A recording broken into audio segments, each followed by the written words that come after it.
Good morning. It's day 21, October 5th. It's Saturday. Yesterday actually was a travel day, so we are now in the Washington, D.C. area. And this is our first touring day. Oh yeah, lock the door. So we're doing a motor coach into Washington, D.C. And we're going to pick up a guide and have a lot of photo ops. There's so much. I mean, this is going to be a long day. There's so much to see. And this is the first of 4 days going into Washington. That tells you how much we're going to be covering. And thank God the motor coach is taking us in there and not us. The reason we're not going to talk that much about where we're going is we're not really sure what we're going to be able to show. Yeah. But let me tell you where we're going. We're going to the White House Visitor Center. We're going to have a photo op there. We're going to the Washington Monument, Embassy Road, New Capitol Hill Visitor Center, United States Capitol, United States Library of Congress, Washington National Archives, Supreme Court Building, Ford Theater, Franklin D. Roosevelt Memorial, Lincoln Memorial, and Martin Luther King National Memorial. Park type places, so we can't really film there, but we're certainly going to experience them, and then we'll talk about them later and tell you what our thoughts were on each of them. Yeah, we just wanted you to know, even if we can't show this, that this is something that you're going to be doing on this tour. Like I said, this is the first of 4 days that we're going into Washington, D.C., so we've got a lot to cover. So here is a quick overview of what we actually covered with the 4 days in our motor coach tour and the 2 days that we could choose to come back on the free days that we had. On the left here you can see that we have the Arlington National Cemetery. We did that in its entirety, top to bottom. Down here you had the Pentagon and the 9/11 Memorial. We visited that, and then we spent many days along all of the different museums and monuments that there are in the National Mall area here, as well as the White House. Before we went on our caravan tour, I sent a lot of emails to a lot of different places to see if we had permissions to film. It turns out in a lot of areas we don't. We just include a couple of pictures here so you can see, yep, when you go to Washington, D.C., you should see the White House, and yep, you should probably see the Capitol building. But we tried to keep it short and sweet, but yet show you what's in the area when you're there. I'm going to show you how agile I am and how quickly I can get over. Oh, sorry, yeah. That's right. That's right. I knew I liked Meredith. Turns out we ran into the honor flight veteran participants many times at many of the memorials we visited. And when I look back, I wish I would have been smart enough to take my dad to see the World War II memorial. Without any exaggeration, I would say that the Washington National Cathedral was the most impressive, well-lit, and well-presented church we had ever seen. Short arms branch off right behind me, north and south, and they intersect on this big plaza behind me called the Crossing, which is being set up for tomorrow's worship service. We'll use this altar here to bring the service closer to the people. The crossing space sits directly under our central bell tower.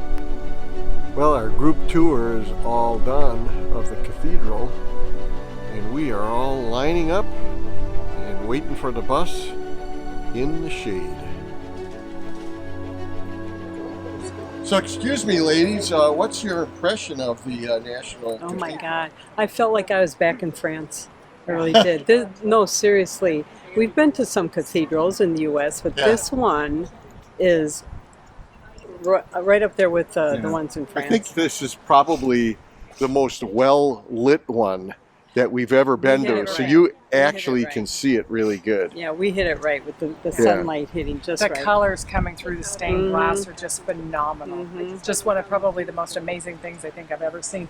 Mm-hmm. When we were at the far end where the choir sits and Yeah. you looked back this way, Yeah. if you looked all the way across the top was all those rainbow of colors. It was Yes, just yes, beautiful. just bathing the Yeah. walls. Yep, yep, Yeah, yep. absolutely amazing. You know, in Hollywood, they pay to have somebody have a fan going when you talk. Let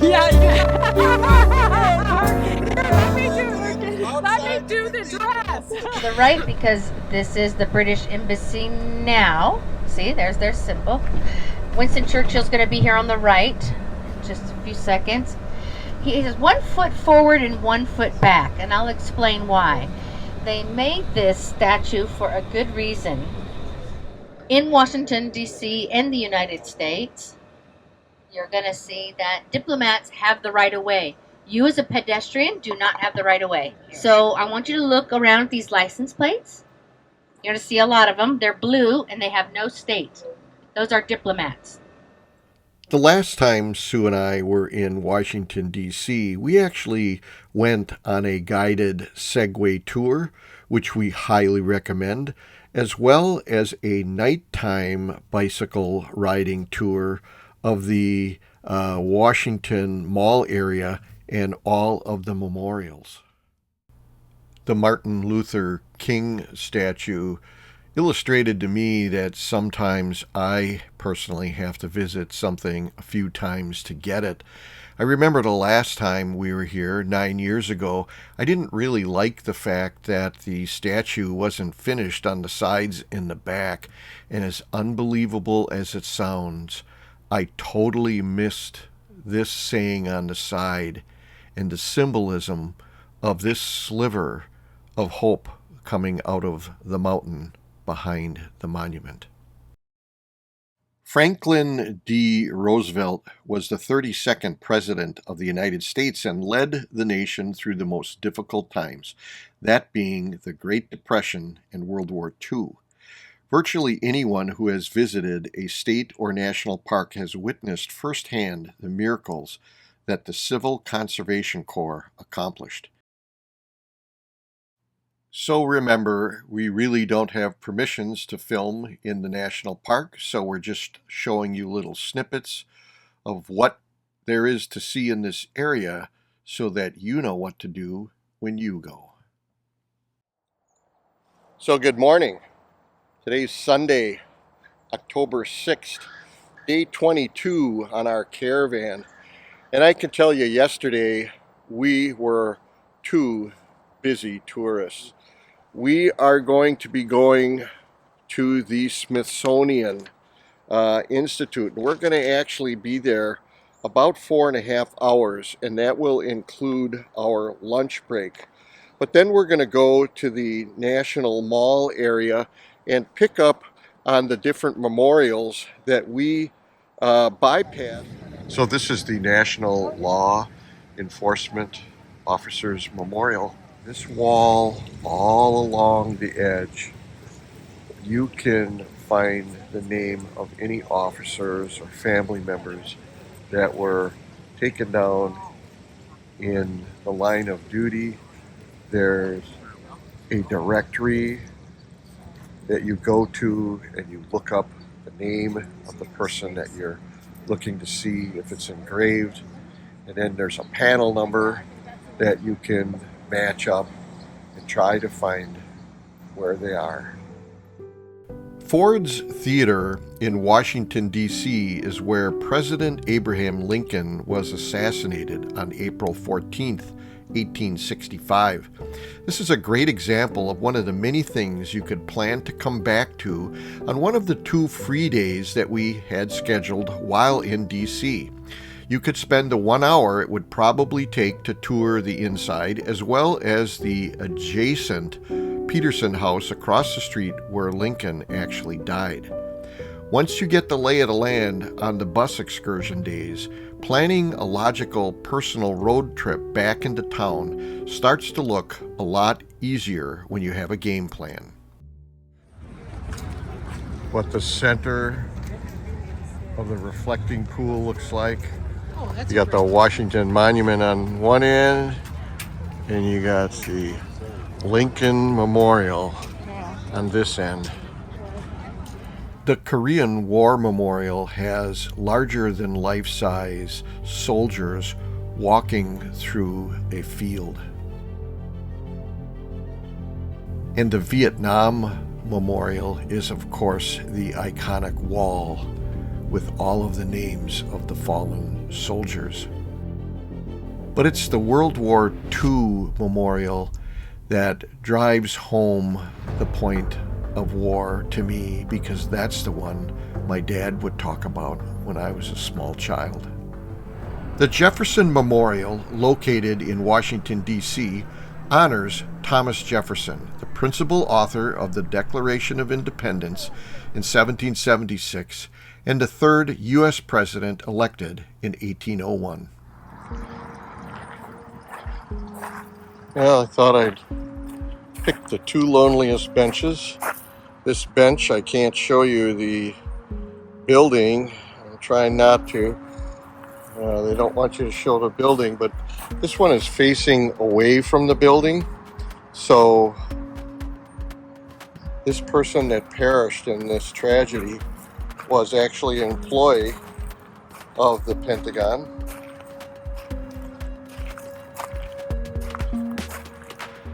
And that's why it's facing away. And then the other lonely bench over on this side is actually facing towards the building. And so they were someone that was on the plane that hit the building.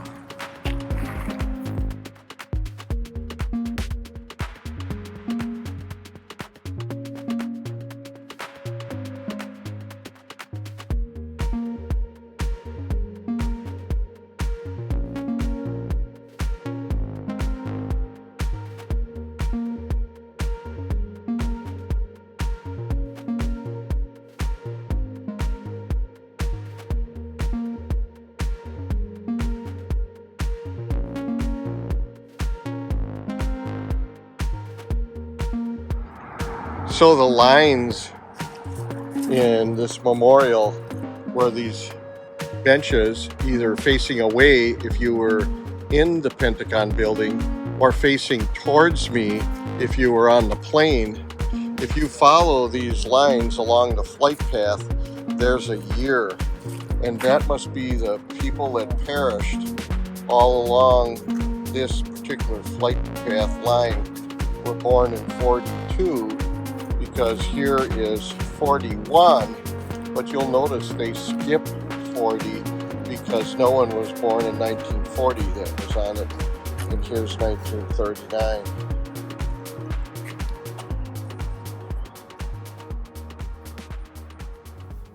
If you look real close, you'll see people waving, bye-bye, bye-bye, and you're going, well, who in the heck are they waving to? Well, that's Sue in the rig, videotaping us leaving. Her mom was having some difficulties in the nursing home, and Sue decided to stay home and FaceTime with her sister and her mom for a few days during the trip. Yeah. We have how many people to do? We have 33 people today. 33. Administration. Now, if you notice the way they're set up, top of the marker is the emblem of belief.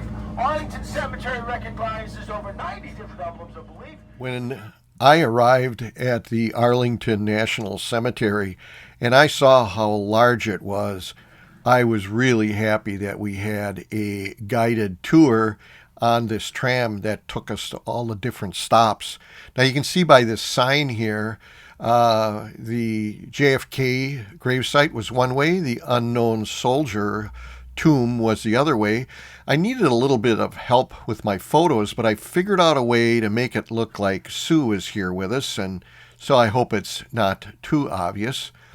This was the Eternal Flame gravestone of the Kennedys.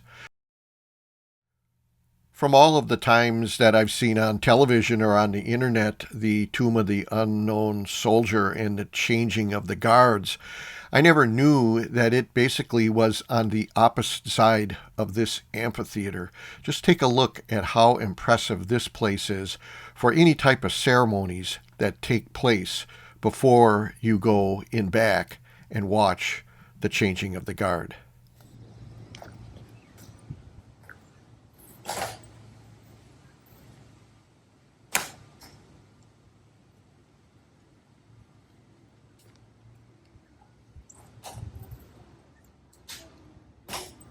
Ladies and gentlemen, may I have your attention, please? I am Sergeant Borden of the 3rd Infantry Regiment, United States Army, Guard of Honor, Tomb of the Unknown Soldiers. The ceremony that you are about to witness is the changing of the guard. In keeping with the dignity of this ceremony, it is requested that everyone remain silent and standing.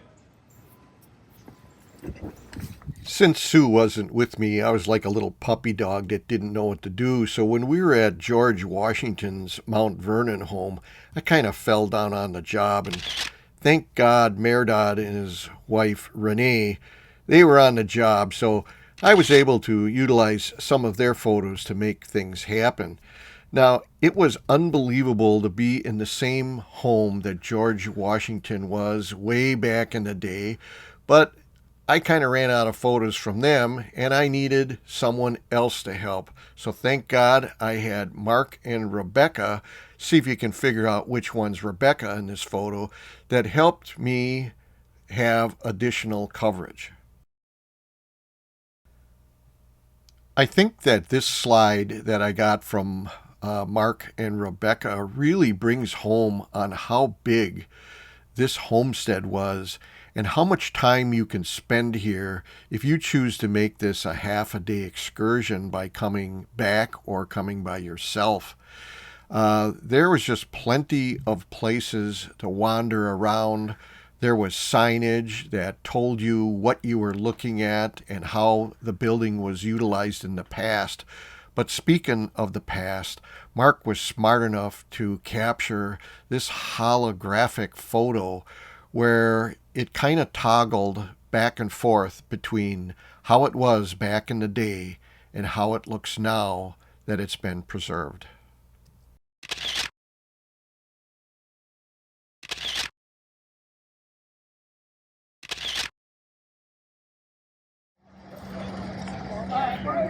So here's our group assembling for our tour of the State House. You can see that here's going to be our tour guides, pretty authentically dressed. Sorry about the sound, I have the microphone off so I can get through security. And we are going to be going in to the State House here. As you can see, we got plenty of sunlight. So you're probably wondering, why did we stop at the Maryland State House? Well, remember, this tour that we're on is called the Historic East Coast America Tour. So the Maryland State House, located in Annapolis, is the oldest state capitol still in continuous legislative use, dating back to 1772. It served as the temporary U.S. Capitol from 1783 to 1784, when the Continental Congress met there following the American Revolution. Today, it remains the meeting place for the Maryland General Assembly and houses the office of the governor. It was kind of cool being dropped off in the neighborhood and being able to actually walk on campus here through one of the many gates. You can see that the academy was established in 1845. So many of these buildings have been repurposed from what they were in the past. This was an armory where they stored munitions and things. But once you walk up the stairs here, you can see how beautifully restored this place was. At first, we didn't know what was happening here. I kind of thought they were signing up for classes, all the different students. But as it turned out, this was some type of a vaccination drive that the cadets were undergoing and checking in and getting everything squared away. After this, we walked over to one of the major churches that they have here, and its many denominations. I asked the tour guide how well attended the church was, and pretty much said it's packed most of the time. So on the caravan, I quickly learned that if I wanted to be in the right spot for the best shot, I would just look where Mark was. So I took my position, and sure enough, he was right. First Regiment, attention! Second Regiment, attention! So every Monday, Tuesday, Thursday, and Friday at 12 noon, roll call is called in formation here before they go to the mess hall. And it really was impressive to watch. Very quickly, Adventure Caravan smartened up. We took a roll call, and we did an about face and took off to our dinner time. The way you afford a Dutch Star is you never get anything expensive till somebody else is paying for it. So the Chan Man is getting the filet mignon. It's called a double bourbon. Fish and chips. What did you get? Crab cake. Crab cake and vegetables. Thank you. Yes, please. Good morning. It is day 25, actually. It's October 9th, I believe. It's a Wednesday. The last 4 days have been a whirlwind here in Washington, D.C. So the last day here, this is our last day here. They're giving us a free day so people can relax, do laundry, or go see some other stuff they want to see. But because tomorrow is a travel day, we're having our travel meeting. And instead of doing it at the end of the day, they decided to do it bright and early, so if people wanted to go and do things, they had time all day. So it's about 8:30, and we're all gathering over by the Wagon Masters, and we're going to go over our trip log and see what tomorrow's travel day will be like.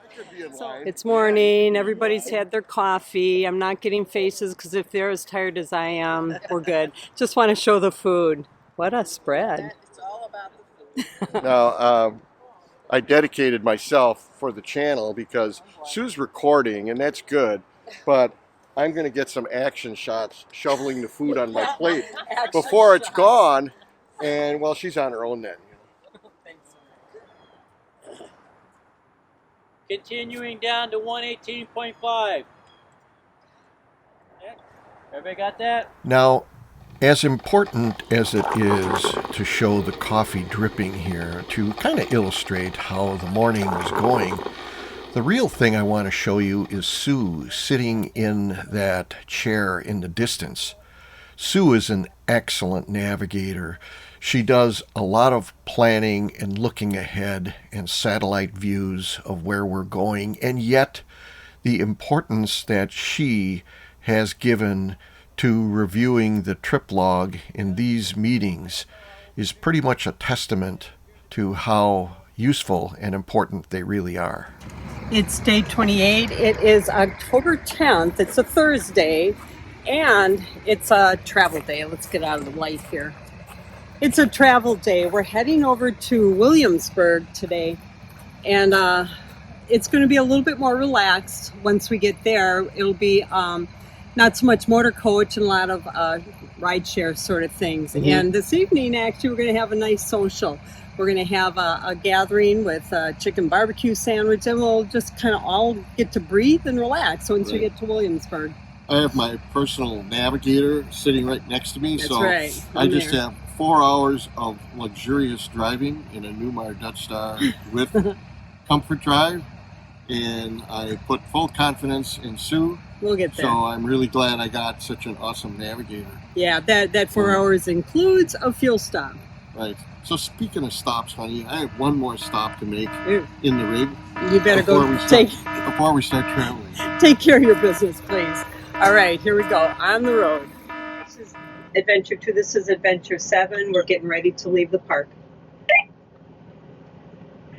Okay, 7, enjoy your journey today and reset that odometer as you hit that exit, and we'll see you at the next stop. Well, the next stop for us was to get diesel fuel. We get 6.5 miles per gallon, and our tank holds 150 gallons. Sue and I use the free Open Roads Fuel Discount Program app to locate our fuel stops and use the free debit card for significant fuel savings. You can see in this stop the pump price after fueling was $424 at $3.88 per gallon. But because we use the Open Roads discount card, our price was $350 at $3.21 per gallon. You can go to our YouTube channel or website to learn more about the Open Roads diesel fuel discount card. Check out this video. And if you'd like to see our spreadsheet of all our stops and our savings, you can email us at ourjourneyandmiles@gmail.com. And in the subject, just say Diesel Fuel Program. And if you aren't already a member, sign up and tell them Our Journey in Miles sent you. We appreciate your support, and you won't be sorry. Adventure 1, Adventure 7 is entering the park. Come on in, 7. Looks like we'll just go straight.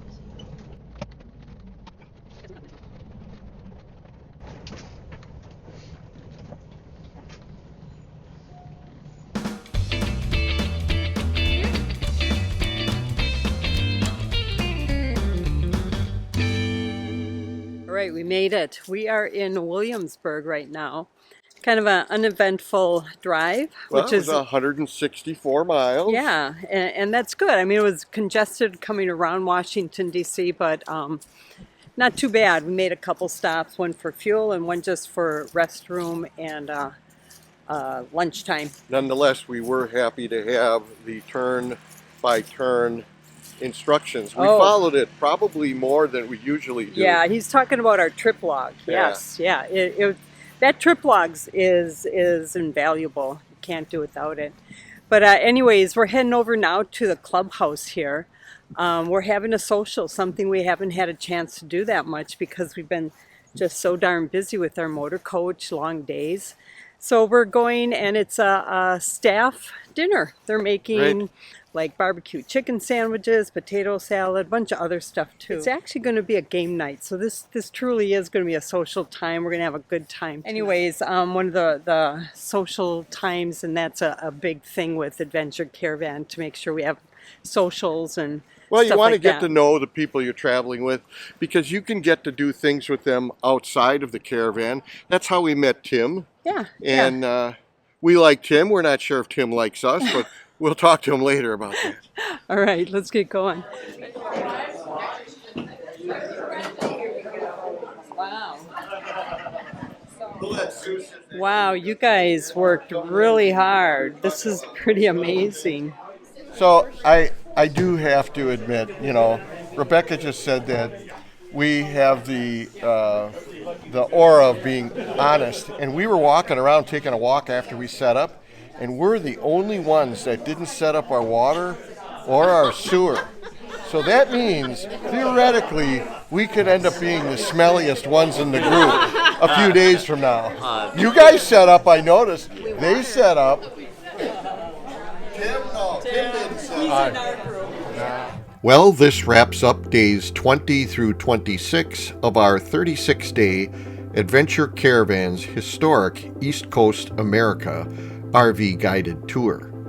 Check out our YouTube playlist to watch our August 2022 31-day Adventure Caravans Grand Circle Western National Park video series, or the 31-day Adventure Caravans Traversing Michigan RV guided tour we completed in July of 2024. Next week's video episode will cover traveling to and experiencing Williamsburg, Virginia, and the Outer Banks of North Carolina. We invite you to subscribe to the channel and hit the notification bell so you don't miss any of our new episodes that are coming out as they are published. So until we get to meet you on the road or in a campground someday, we invite you to join us most Sunday mornings for another episode of Our Journey in Myles.